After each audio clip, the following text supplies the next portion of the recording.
bahkan dengan perkataan yang sangat keji. Kemudian si anjing pun berhasil melepaskan diri dari rantai yang mengikatnya dan langsung menyerang leher orang Nasrani tersebut.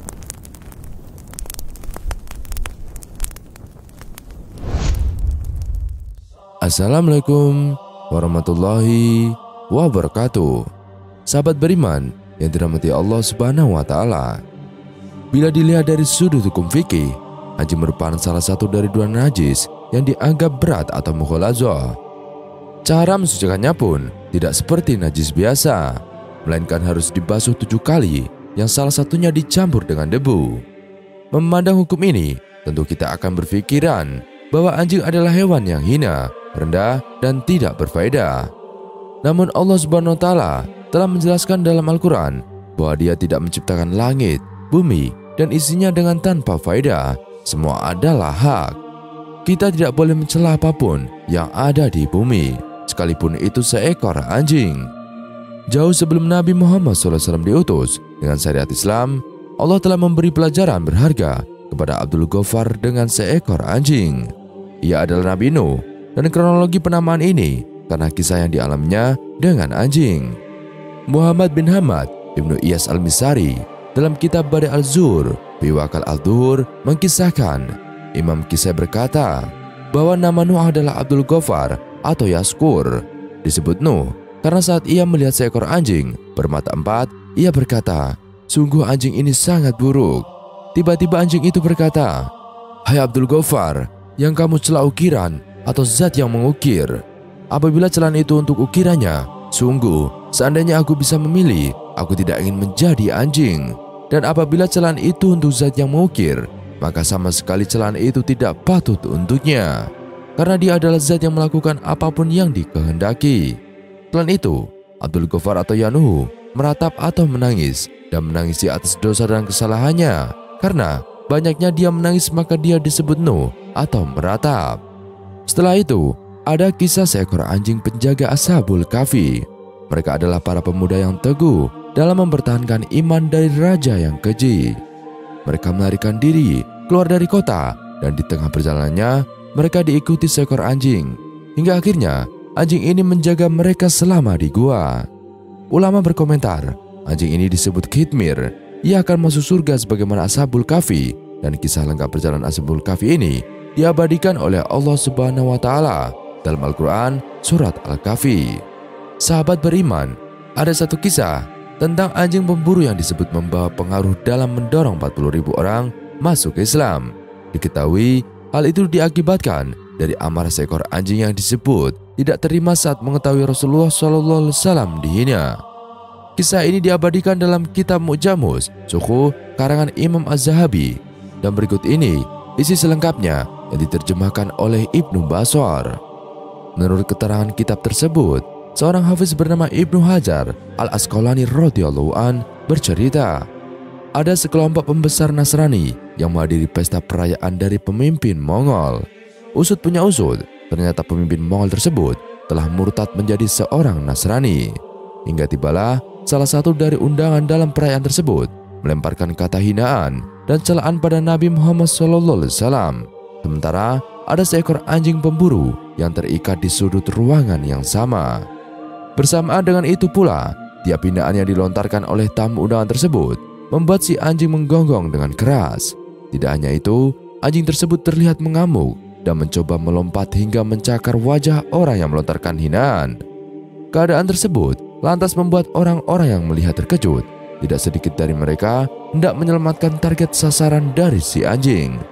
Dan hingga salah satu dari undangan tersebut berkata, "Ini diakibatkan hinaanmu kepada Nabi Muhammad SAW."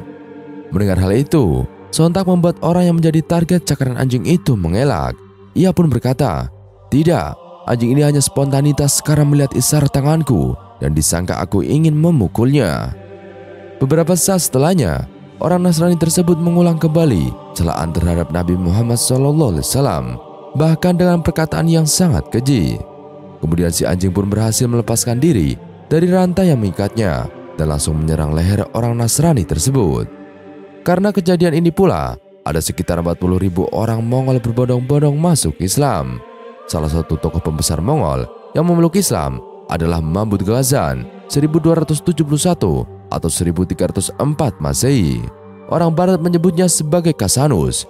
Beliau adalah penguasa ketujuh divisi Ikhanat Kekaisaran Mongol di Iran yang merupakan keturunan dari Genghis Khan. Ghazan yang terlahir sebagai Kristen dan belajar Buddha dianggap sebagai tokoh Ikhan terkenal karena melakukan pengalihan agama kepada Islam pada tahun 1295 ketika naik tahta.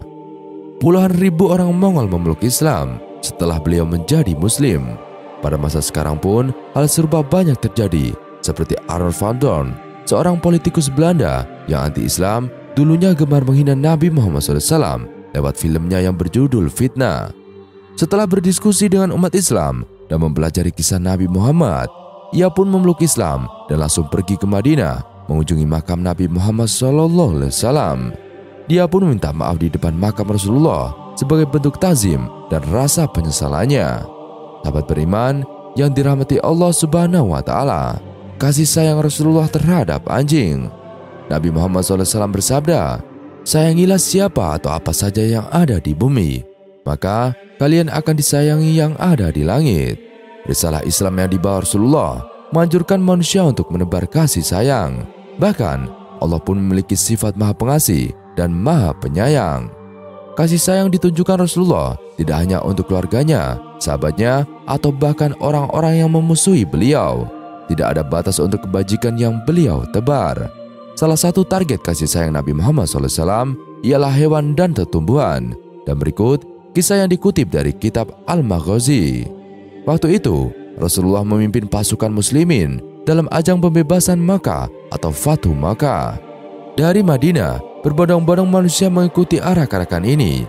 Nabi Muhammad SAW telah berpesan agar tidak ada pertumpahan darah dan kaum muslimin mematuhinya. Dalam perjalanan, beliau tiba-tiba melihat seekor anjing sedang merebahkan diri dekat sumur, dan anjing itu terdengar mengeluarkan suara, seakan-akan membujuk anak-anaknya agar tetap menyusu kepadanya. Sementara deru-deru pasukan Rasulullah yang mendekati hewan tersebut, maka Nabi Muhammad SAW memerintahkan seekor sahabat untuk menjaga anjing-anjing tersebut supaya tidak ada satu tentara pun yang menyakiti mereka. Selain kisah di atas, Nabi Muhammad SAW juga menunjukkan rasa belas kasihannya kepada anjing. Suatu hari, di Madinah beliau melihat seekor anjing yang memiliki tanda besi panas di wajahnya. Betapa iba hati beliau menyaksikan hewan tersebut. Kemudian Rasulullah menyuruh muslimin untuk tidak memberi tanda pada muka hewan dan melarang pula untuk menyiksa hewan. Anjing memang memiliki najis, yakni air liurnya. Namun, hal itu tak berarti hewan tersebut tak boleh dikasihani. Rasulullah juga pernah menuturkan suatu kisah tentang seorang pelacur pada zaman Bani Israel. Perempuan yang sehari-hari tenggelam dalam dosa besar itu, suatu hari menemukan anjing yang berputar-putar mengitari sumur. Pelacur ini menyadari bahwa anjing tersebut sedang kehausan, maka ia pun mengulurkan sepatunya ke dalam sumur untuk mewadahi air. Lantas, dengan benda itu, ia memberikan minuman kepada anjing tersebut. Rasulullah bersabda, dosa-dosa sang pelacur kemudian diampuni oleh Allah Subhanahu wa Ta'ala lantaran kasih sayangnya terhadap anjing itu. Kisah anjing yang dapat berbicara. Kisah ini terjadi di masa Rasulullah SAW. Sebuah cerita dengan sanad bersambung kepada Anas bin Malik bahwa ia berkata, "Suatu hari, kami sedang duduk di dekat Rasulullah. Tiba-tiba ada seorang laki-laki dari golongan sahabat mendatangi dan menghadap Rasulullah dengan kondisi kedua betisnya berdarah. 'Apa yang telah terjadi dengan kedua betismu?' tanya Rasulullah. 'Aku melihat seekor anjing milik si fulan yang munafik. Kemudian anjing itu menggigitku,' jawab laki-laki itu. 'Duduklah,' kata Rasulullah menenangkan. Kemudian laki-laki itu pun duduk di depan Rasulullah. Beberapa saat kemudian, seorang laki-laki lain dari golongan sahabat datang menghadap Rasulullah dengan kondisi kedua betisnya berdarah juga. Dan ia berkata, 'Wahai Rasulullah, sesungguhnya aku melewati seekor anjing milik si fulan yang munafik. Kemudian anjing itu menggigitku,' kata laki-laki itu. Rasulullah pun segera berdiri dan berkata kepada para sahabatnya, 'Antarkan kita melihat anjing ini agar kita bisa membunuhnya.' Kemudian semua sahabat berdiri dan masing-masing membawa pedang. Ketika mereka semua telah mendatangi anjing itu dan hendak memenggalnya, maka anjing itu tiba-tiba berdiri di hadapan Rasulullah dan berkata, dengan bahasa yang fasih dan jelas, "Janganlah kalian membunuhku. Sesungguhnya aku ini anjing yang beriman kepada Allah dan Rasul-Nya." "Mengapa kamu menggigit kedua laki-laki ini?" tanya Rasulullah. "Wahai Rasulullah, sesungguhnya aku ini adalah anjing yang diperintahkan untuk menggigit siapa saja yang berkata kotor tentang Abu Bakar radhiyallahu an dan Umar radhiyallahu an," jawab anjing itu. Mendengar hal itu, kemudian Rasulullah berkata, "Hai kalian berdua atau laki-laki, apakah kalian mendengar apa yang dikatakan anjing itu?" Dua laki-laki itu menjawab, "Wahai Rasulullah, sesungguhnya kami bertaubat kepada Allah dan minta maaf kepada Rasul-Nya. Segala puji adalah milik Allah." Namun bagaimanakah penciptaan anjing menurut Al-Quran? Ternyata diciptakannya anjing berkaitan dengan Nabi Adam alaihissalam dan iblis. Ketika Allah SWT menciptakan Nabi Adam alaihissalam, iblis yang masih tinggal di surga mengetahui bahwa makhluk yang akan diciptakan dari tanah itu akan memiliki derajat yang lebih tinggi darinya. Iblis pun disuruh untuk sujud kepada Nabi Adam, akan tetapi ia enggan.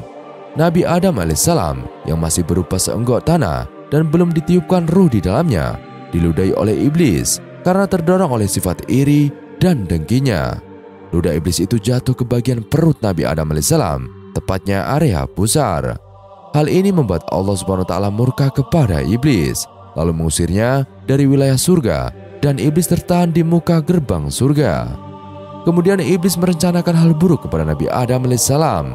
Ia ingin merusak tubuh Nabi Adam alaihissalam dengan cara menghasut kuda dengan berkata, "Wahai kuda, tahukah engkau bahwasanya makhluk yang hendak diciptakan oleh Tuhanmu beserta seluruh keturunannya nanti akan menaiki punggung seluruh keturunanmu?" Ucap iblis. Kuda terhasut oleh ucapan iblis dan merasa sangat marah. Ia pun langsung pergi menuju Nabi Adam alaihissalam yang masih berupa enggokan tanah untuk menginjaknya. Allah Subhanahu wa Ta'ala sebagai zat yang maha tahu atas segala sesuatu mengetahui hal tersebut. Kemudian Allah Subhanahu wa Ta'ala mencongkel bagian tubuh dari Nabi Adam alaihissalam yang terkena ludah iblis. Bagian tubuh yang dicongkel itu kemudian berubah menjadi seekor anjing. Melihat kuda yang mendatangi Nabi Adam alaihissalam, anjing tersebut langsung mengusir kuda tersebut sebelum berhasil menginjak tubuh Nabi Adam alaihissalam. Anjing inilah yang menjaga Nabi Adam alaihissalam sesuai perintah Allah sampai onggokan tubuh Nabi Adam alaihissalam dihidupkan. Itulah awal mula mengapa anjing merupakan hewan yang sangat setia kepada tuannya, karena tujuan anjing diciptakan adalah untuk melindungi manusia. Sementara alasan menjadikan anjing adalah hewan yang haram karena anjing tercipta dari ludah iblis. Lalu, bagaimanakah anjing menurut Islam? Anjing menurut Islam adalah salah satu hewan ciptaan Allah yang tubuhnya bersifat najis. Karena status ini, daging anjing haram untuk dimakan dan diperjualbelikan. Anjing menurut sebagian besar pendapat ulama merupakan harta yang tidak bernilai dalam pembagian harta. Kecuali dalam pendapat mazhab Hanafi, anjing sebagai hewan pemburu oleh manusia dan dapat diberi makan dengan bangkai. Status dalam hukum fikih. Yang pertama, kenajisan. Dalam hadis riwayat Abu Hurairah diketahui bahwa air liur anjing bersifat najis. Riwayatnya menyatakan bahwa Muhammad memerintahkan untuk menyucikan bejana yang telah dijilat oleh anjing. Jumlah bilasannya sebanyak 7 kali, dengan bilasan pertama menggunakan tanah dan bilasan lainnya menggunakan air. Kenajisan anjing oleh para imam mazhab terbagi menjadi 3 pendapat. Imam Malik berpendapat bahwa seluruh tubuh anjing tidak najis, sementara Imam Abu Hanifah berpendapat bahwa bagian tubuh anjing yang najis hanya air liurnya saja, sedangkan bulu anjing tidak najis. Di sisi lain, Imam Syafi'i dan Imam Hambali menyepakati bahwa seluruh tubuh anjing adalah najis berat, termasuk air liur dan keringatnya. Kedua imam ini meluaskan kenajisan anjing hingga hewan yang mengadakan perkawinan dengan anjing turut menjadi najis. Kenajisan anjing oleh Imam Syafi'i dan Imam Hambali disucikan dengan mencuci dengan air sebanyak 6 kali dan menambahkan 1 kali cucian dengan tanah. Pendapat kedua mazhab ini didasari oleh kemungkinan munculnya air liur anjing yang hukumnya harus berasal dari mulut dan tubuh anjing, sehingga badan anjing juga bersifat najis. Semua cairan yang keluar dari tubuh anjing kemudian bersifat najis pula, baik itu kencing, kotoran, dan keringatnya. Pendapat kenajisan tubuh anjing oleh Imam Syafi'i dan Imam Hambali membuat keduanya berpendapat bahwa penyucian bekas jilatan anjing pada bejana harus melalui pembilasan sebanyak 7 kali. Sementara pendapat kenajisan anjing oleh Imam Abu Hanifah membuat penyucian bejana yang terkena jilatan anjing dapat dilakukan hanya sekali bilas jika diyakini telah suci, dan dapat hingga 20 kali bilas jika diyakini bahwa najis belum hilang. Sementara itu, Imam Malik yang meyakini bahwa anjing dan bekas jilatannya tidak najis hanya berpendapat bahwa membersihkan bejana yang telah dijilat oleh anjing hanya sebagai ibadah saja. Dalam pendapat bahwa air liur anjing merupakan najis berat, maka pembersihannya mengandung nilai irasional berkaitan dengan ibadah. Karena pembersihannya hanya dapat menggunakan tanah dan tidak menggunakan teknologi bahan pembersih modern, misalnya produk deterjen. Nilai irasional ini muncul karena status tanah sebagai alat bersuci dan tidak dapat digantikan sama sekali dengan deterjen. Dalam perkara ini, ijtihad oleh manusia tidak dapat berlaku sama sekali. Yang kedua, keharaman. Anjing merupakan salah satu jenis makanan yang diharamkan untuk dimakan dalam ajaran Islam. Pengharaman untuk memakan anjing karena disepakati oleh sebagian besar ulama bahwa anjing termasuk hewan buas yang memiliki taring yang digunakan untuk memangsa. Keharaman hewan buas bertaring ini dilandasi oleh hadis dalam Sahih Muslim melalui riwayat Abu Hurairah yang menyebutkan bahwa semua hewan buas yang bertaring haram untuk dimakan. Pengharaman anjing sebagai makanan juga karena sifat air liur anjing yang ditetapkan sebagai najis. Pengharaman daging anjing statusnya sama dengan babi. Alasannya adalah terdapat banyak mafsadat dan mudarat di dalam daging anjing menurut ajaran Islam. Kedudukan. Yang pertama, kedudukan sebagai harta. Anjing dalam konteks pembagian harta dikategorikan oleh para fuqaha sebagai harta yang tidak bernilai. Ketidakbernilaian anjing sebagai harta berkaitan dengan larangan menurut syariat Islam atau jenis atau cara memperoleh dan pemanfaatannya. Anjing hanya dikecualikan sebagai harta yang tidak bernilai pada kondisi darurat. Kedudukan anjing sebagai harta tidak bernilai sama dengan arak dan babi. Selain itu, kedudukan anjing sebagai harta yang tidak bernilai sama dengan barang halal yang diperoleh dengan cara zalim atau beramal dengan harta yang didapatkan dengan cara haram. Kedudukan ini membuat setiap akad yang dilakukan atas anjing membawa pembatalan atau dianggap tidak sah. Sebagian besar ulama berpendapat bahwa anjing secara zatnya sudah haram, sehingga kepemilikan anjing oleh non-muslim termasuk pula sebagai harta yang tidak bernilai. Penghilangan anjing dalam pendapat ini tidak perlu melakukan ganti rugi. Namun, dalam mazhab Hanafi, setiap muslim wajib mengganti kerugian akibat penghilangan harta tak bernilai milik non-muslim yang termasuk kaum zimmi, termasuk di dalamnya yakni anjing. Karena dalam pandangan ini, harta yang tidak bernilai bagi muslim memiliki nilai guna bagi zimmi. Karena zat daging anjing yang haram dan najis, maka penjualan daging anjing juga menjadi haram untuk dilakukan.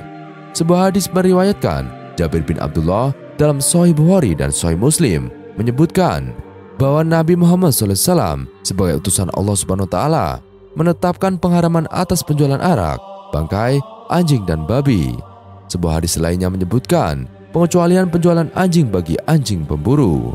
Hanya dalam mazhab Hanafi yang memperbolehkan anjing sebagai objek akad karena menganggapnya bukan sebagai harta yang tidak bernilai.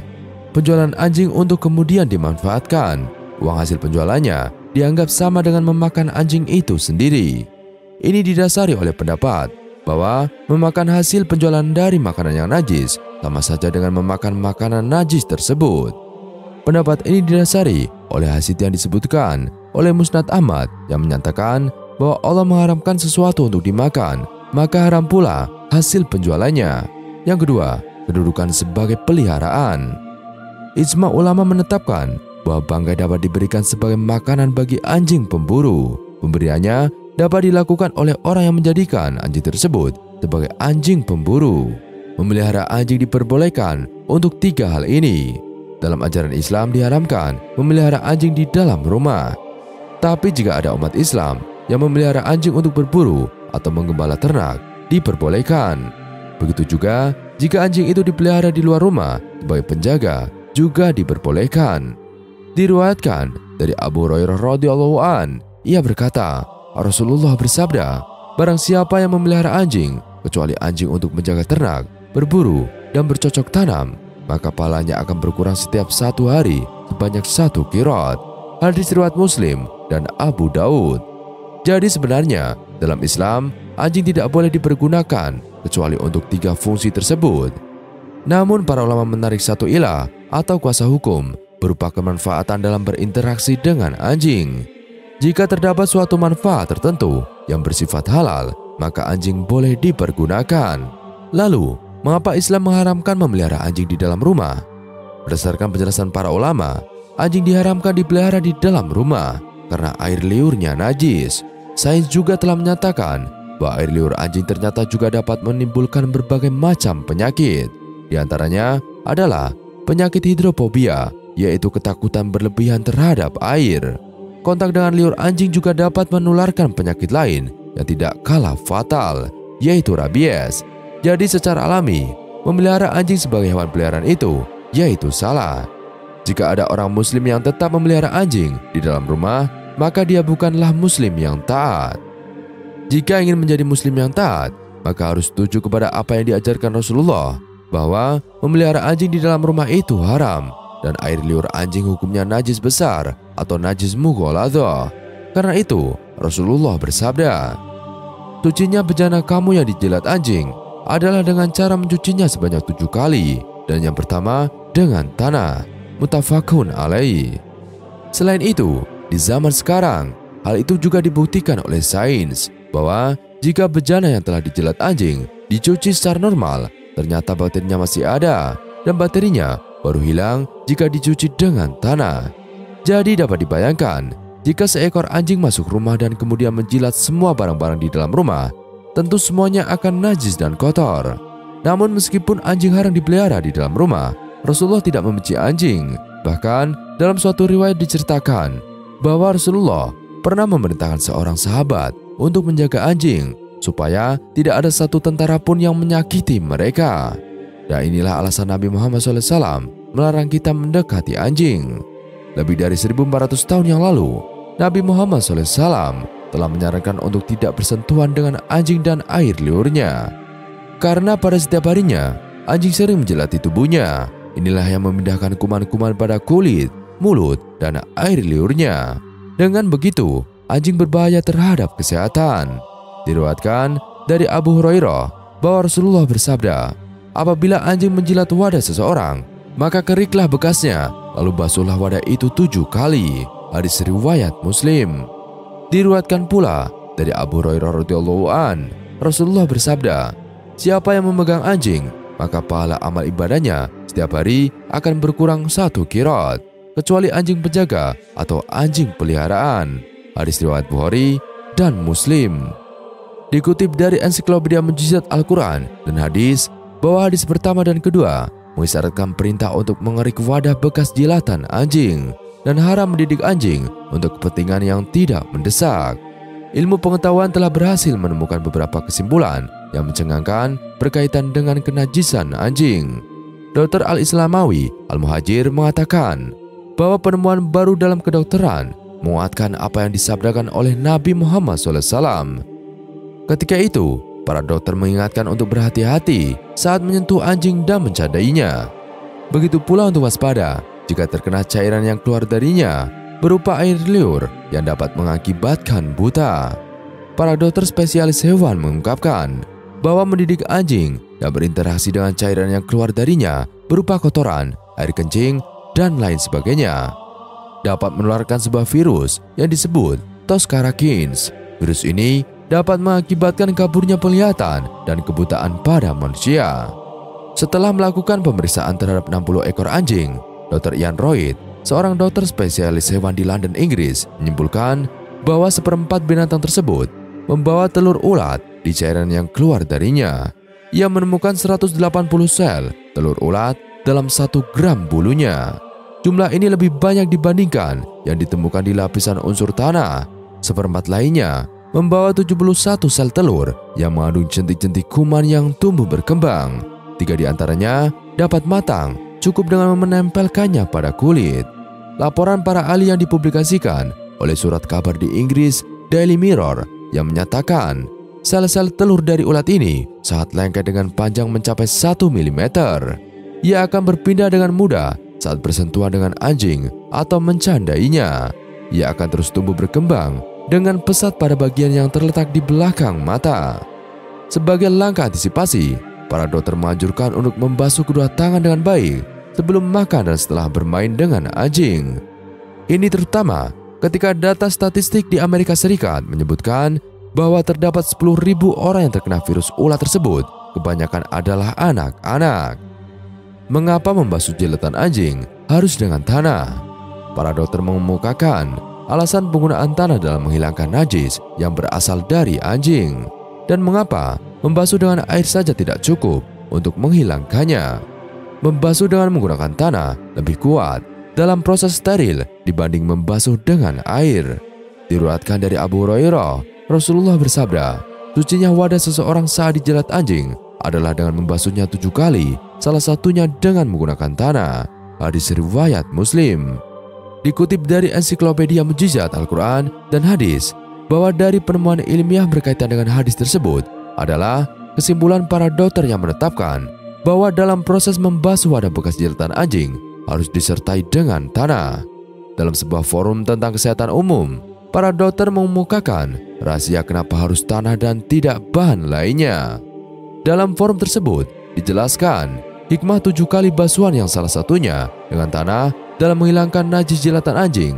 Karena virus anjing itu sangat lembut dan kecil. Sebagaimana diketahui, semakin kecil ukuran mikroba, ia akan semakin efektif untuk menempel dan melekat pada dinding sebuah wadah. Air liur anjing yang mengandung virus berbentuk pita cair, maka dalam ini tanah berperan sebagai penyerap mikroba sekaligus virus-virus yang menempel lembut pada wadah. Kemudian secara ilmiah, tanah mengandung 2 materi yang dapat membunuh kuman-kuman. Menurut para dokter, ilmu kedokteran modern telah menetapkan bahwa tanah mengandung 2 materi, yakni tetrasilin dan tetrarolit. 2 unsur ini digunakan untuk proses pembasmian beberapa kuman. Dahulu, beberapa dokter peneliti memperkirakan bahwa tanah kuburan mengandung kuman-kuman tertentu yang berasal dari bangkai-bangkai mayat yang dikubur. Namun sekarang, eksperimen-eksperimen dan beberapa hipotesa menjelaskan bahwa tanah merupakan unsur yang efektif dalam membunuh kuman. Wallahu a'lam bishawab. Sekian video kali ini, kurang lebihnya kami mohon dimaafkan. Yang benar datangnya dari Allah Subhanahu wa taala. Khilaf atau keliru datangnya dari saya pribadi.